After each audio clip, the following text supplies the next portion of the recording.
വർഷം 1991. ഒരു രാത്രി ആകാശം പിളർന്നു വീണു. ഇസ്രയേലിലെ പ്രമുഖ നഗരങ്ങളിൽ ടെലവീവ്, ഹൈഫ മിസൈലുകൾ മഴയായി പെയ്യുന്നു. അവയ്ക്ക് പിന്നിൽ ഒരാൾ മാത്രം, ഒരു പേര്, സദാം ഹുസൈൻ. അയാൾ ആക്രമണം മാത്രമല്ല ഉദ്ദേശിച്ചത്, അയാൾ ഒരു സന്ദേശമാണ് അയക്കുന്നത്. ഞാൻ ഇവിടെയുണ്ട്, ഞാൻ എത്തും. പക്ഷേ ആ രാത്രി ഇസ്രയേലിൻ്റെ രഹസ്യമുറികളിൽ മറ്റൊരു തീരുമാനം പിറക്കുകയായിരുന്നു. ഇവനെ നിലയ്ക്ക് നിർത്തണം, എന്തു വില കൊടുത്തും. പക്ഷേ ഒരു തെറ്റ്, ഒരു കോഡ് വേർഡ്, ഒരു നിമിഷം ഇതെല്ലാം അവസാനിപ്പിച്ചു. ഈ കഥയാണ് ഓപ്പറേഷൻ ബ്രംബിൾ ബുഷ്. ചരിത്രം മാറ്റാനിരുന്ന പക്ഷെ ഒരിക്കലും നടപ്പിലാക്കാതെ പോയ ഒരു കൊലപാതക പദ്ധതി.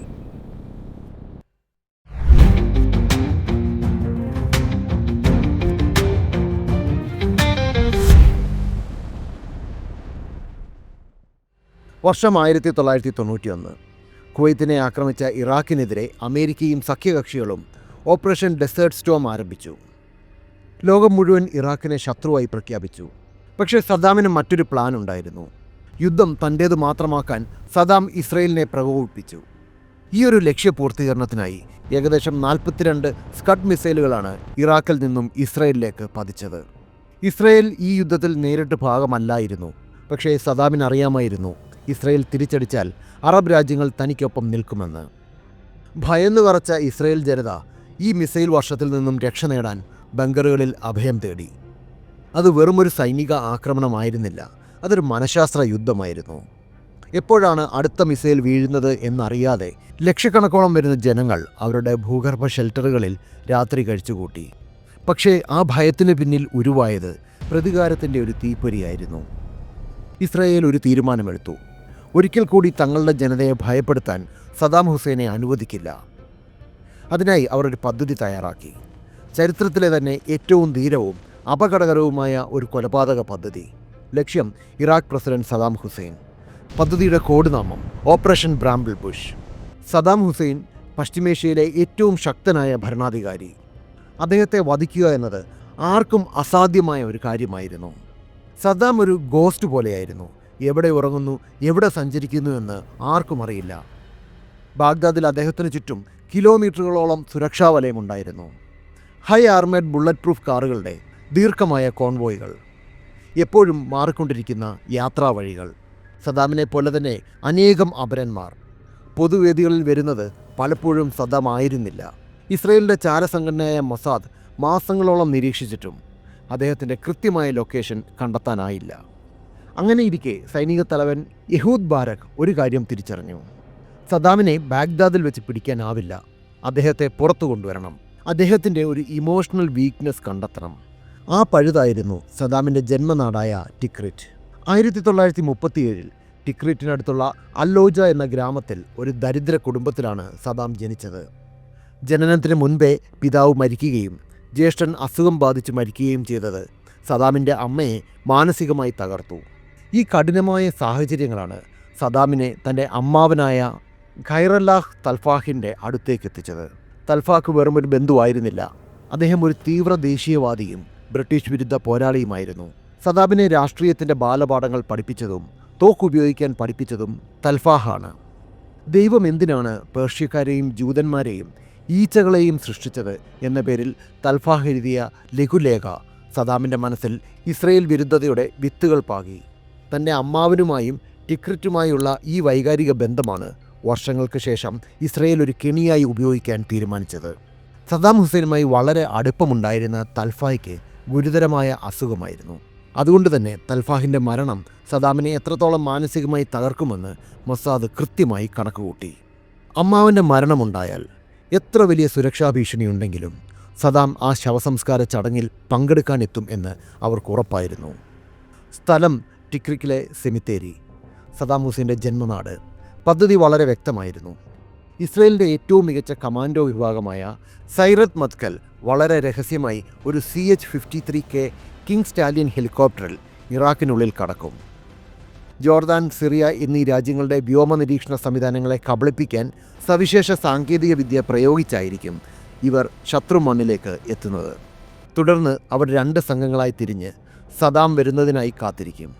സദ്ദാം എത്തുന്ന നിമിഷം പ്രത്യേകമായി നിർമ്മിച്ച മിദ്രാസ് മിസൈലുകൾ ഉപയോഗിച്ച് അയാളെ വധിക്കുക. ഓപ്പറേഷൻ ബ്രാമ്പിൾ ബുഷിൻ്റെ നെടുന്തൂൺ മിദ്രാസ് എന്ന ഈ മിസൈൽ തന്നെയായിരുന്നു. സാധാരണ മിസൈലുകൾ വിക്ഷേപിച്ചാൽ അവ ഒരു പ്രത്യേക ലക്ഷ്യത്തിലേക്ക് നേരിട്ട് പോകും.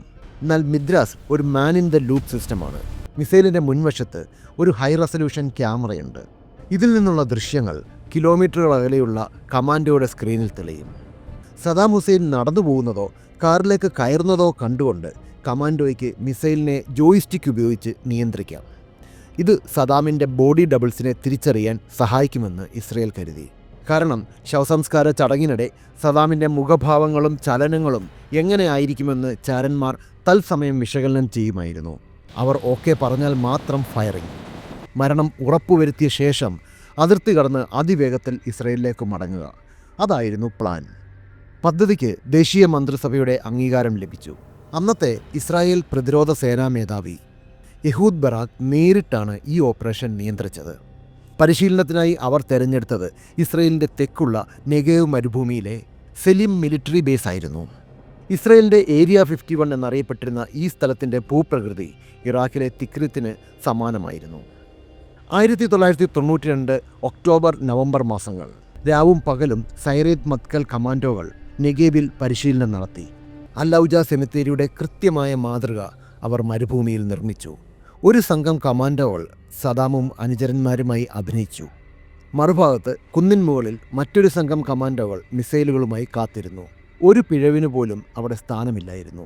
1992 നവംബർ 5 ഓപ്പറേഷൻ ബ്രാമ്പിൾ ബുഷിൻ്റെ അവസാനത്തെ പൂർണ്ണ രൂപത്തിലുള്ള റിഹേഴ്സൽ. ഈ പരിശീലനം കാണാൻ യഹൂദ് ബരാക്കും മറ്റ് ഉന്നത ഉദ്യോഗസ്ഥരും അവിടെ എത്തിയിരുന്നു. 2 ഘട്ടങ്ങളായാണ് ആക്രമണ പരിശീലനം പ്ലാൻ ചെയ്തിരുന്നത്. ആദ്യത്തേത് ഡ്രൈ റൺ, മിസൈലുകൾ ഉപയോഗിക്കാതെ വെറും പരിശീലനം. രണ്ടാമത്തേത് വെറ്റ് റൺ, ജീവനുള്ള മിസൈലുകൾ ഉപയോഗിച്ചുള്ള യഥാർത്ഥ പരിശീലനം. സമയം രാവിലെ 6:10. കമാൻഡ് ഹെഡ്ക്വാർട്ടേഴ്സും കമാൻഡോകളുമായി നടന്ന ആശയവിനിമയത്തിൽ എവിടെയോ ഒരു വലിയ പിഴവ് സംഭവിച്ചു. സദാമായി അഭിനയിച്ചിരുന്ന തങ്ങളുടെ സ്വന്തം സഹപ്രവർത്തകർ താഴെ നിൽക്കുമ്പോൾ മിസൈൽ നിയന്ത്രിച്ചിരുന്ന സംഘത്തിന് ലഭിച്ച സന്ദേശം മറ്റൊന്നായിരുന്നു. മിസൈൽ തൊടുക്കാൻ മിഷൻ കമാൻഡർ റേഡിയോയിലൂടെ ആജ്ഞ നൽകി. ഫയർ എന്ന നിർദ്ദേശം ഹെഡ്ഫോണിൽ ലഭിച്ചതും ലോഞ്ച് ഓപ്പറേറ്റർ ട്രിഗറിൽ അമർത്തി. മിസൈലുകൾ ലക്ഷ്യസ്ഥാനത്തേക്ക് കുതിച്ചു. അതൊരു ഡ്രൈ റൺ ആയിരുന്നില്ല. മിസൈൽ സംഘം വിക്ഷേപിച്ചത് ജീവനുള്ള യഥാർത്ഥ മിസൈലുകളായിരുന്നു. ലക്ഷ്യം തെറ്റാതെ ആ മിസൈലുകൾ പതിച്ചത് ഇസ്രയേലിൻ്റെ സ്വന്തം സൈനികരുടെ നടുവിലാണ്. നിമിഷങ്ങൾക്കകം നെഗേവ് മരുഭൂമി ഒരു ശവപ്പറമ്പായി മാറി. ഇസ്രയേൽ സൈന്യത്തിൻ്റെ അഭിമാനമായ സൈറത്ത് മത്കലിലെ 5 മിടുക്കരായ കമാൻഡോകൾ തൽക്ഷണം കൊല്ലപ്പെട്ടു. 6 പേർക്ക് ഗുരുതരമായി പരിക്കേറ്റു. തങ്ങളുടെ സഹപ്രവർത്തകരെ സ്വന്തം കൈകൊണ്ട് തന്നെ കൊല്ലേണ്ടി വന്നതിൻ്റെ നടുക്കത്തിലായിരുന്നു ലോഞ്ചിങ് ടീമിലുണ്ടായിരുന്ന ആ കമാൻഡോകൾ. ആ വാർത്ത കാട്ടുതീ പോലെ പടർന്നു. പക്ഷേ യഥാർത്ഥ സംഭവം സൈന്യം പുറത്തുവിട്ടില്ല. ഇതൊരു സാധാരണ പരിശീലന അപകടമാണെന്ന് പറഞ്ഞ് അവർ ലോകത്തെ വിശ്വസിപ്പിച്ചു. പക്ഷേ സൈന്യത്തിനുള്ളിൽ വലിയ തർക്കങ്ങളുണ്ടായി. ആരാണ് തെറ്റ് ചെയ്തത്? യഹൂദ് ബാരക്കിന് നേരെ ആരോപണങ്ങൾ ഉയർന്നു. ഇസ്രയേൽ ചരിത്രത്തിലെ തന്നെ ഏറ്റവും വലിയ സൈനിക ദുരന്തങ്ങളിലൊന്നായി ഇത് അടയാളപ്പെട്ടു. സെലീം ഡിസാസ്റ്റർ അഥവാ സെലീം ദുരന്തം എന്നാണ് ഈ ദുരന്തത്തെ ഇൻ്റലിജൻസ് വിദഗ്ധർ വിശേഷിപ്പിക്കുന്നത്. കടുത്ത സൈനിക സെൻസർഷിപ്പ് ഉണ്ടായിരുന്നതിനാൽ എന്തിനു വേണ്ടിയുള്ള പരിശീലനമായിരുന്നു ഇതെന്ന് വർഷങ്ങളോളം ആരും അറിഞ്ഞില്ല.